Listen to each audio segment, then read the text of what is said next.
पशूनां पतिपापनाशनं परेशं गजेन्द्रस्य कृत वसनं वरेण्यं जटाजूटमध्ये स्फुरिदगङ्गवारी महादेवमेकं स्मरामि स्मरामि नमस्ते।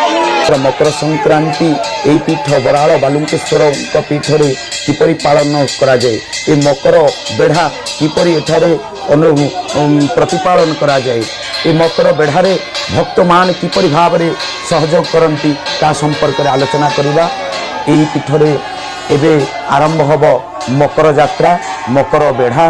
प्रभु चंद्रशेखर माँ गौरी सहित समस्त देवादेवी आरंभ कर मकर बेढ़ा को।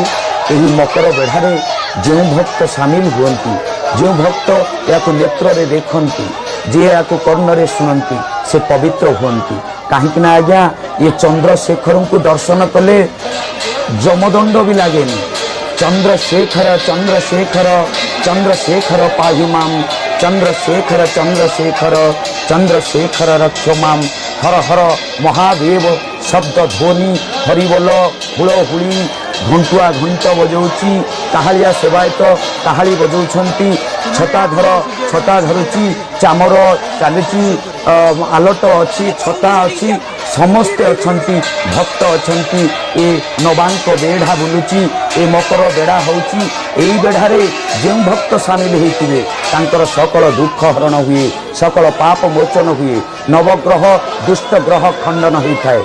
कहीं आज्ञा ए शिव मंगलमय कथारे अच्छी माँ लक्ष्मी संताणी धनु मासरे जाइथांती बापा घर को मकर संक्रांति रे मकर चाउल नहीं आसंती।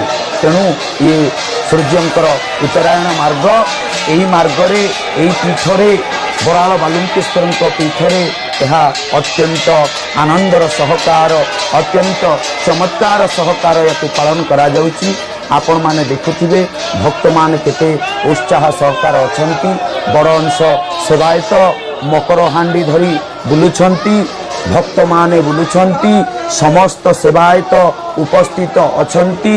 समस्तंकर सहयोग रे समस्तंकर असहमति ए चतुर्पार्श्व देखंतु किपरि भ्रमणमान होउची। सते जेपरि एक पीठ आज पवित्र हो जाइची। ए पीठ हर हर महादेव शब्द रे प्रकंपित होउची। आपण मानकु छोटिया कथा टिके कहिया चाहूची। ए महादेव शब्दर अर्थ कौन आपण माने भल भाव जानी ना कौन महादेव शब्दर अर्थ ना महादेव शब्दर अर्थ होउची आज्ञा मोक्ष लक्ष्मी गृहद्वार कपाट जघटाट न ध्वनि। महादेव महादेव महादेव तोयम ध्वनि। कौनसी भक्त जेतबले महादेव महादेव महादेव बोली बारंबार उच्चारण करे ता द्वारा जो शब्द झंकार सृष्टि हुए से ध्वनि मोक्ष लक्षण युक्त गृहर कबाट खोली जीवार ध्वनि रे नरिणत हुए। आउ कौन हुए आज्ञा ना कैलाश नगर हारन महाघंटा रवध्वनि। महादेव महादेव महादेव स्वयं ध्वनि। से महादेव शब्दर झंकार कैलाशरे शिव शैवनगर रे द्वार देश थिबा महाघंटा ध्वनि रे परिणत हुए। अर्थात मंगलमय शिव जाग्रत हुअन्ति, मुक्ति मंडप रे प्रवेश करिसंती। ए नवांक बेढ़ा को परिक्रमण करिवार शेष उपचार सरीची। एठारे भक्त माने चामर नौछंती।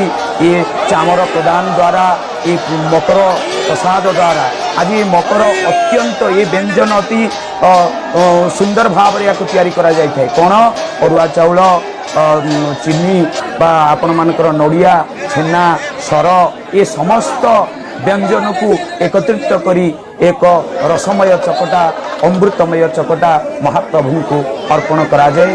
भोग परे समस्त सेवायत माने ये समस्त भक्त माने ये मकर चाउल पान करुछंती।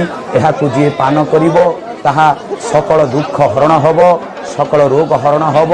परिसमाप्ति रे महाप्रभु मुक्ति मंडपरु भंडार गृह को प्रवेश करुछंती। समस्त सेवायत मानक सहित छती त्रास घंटा घंटी हरिबोल हुलहुली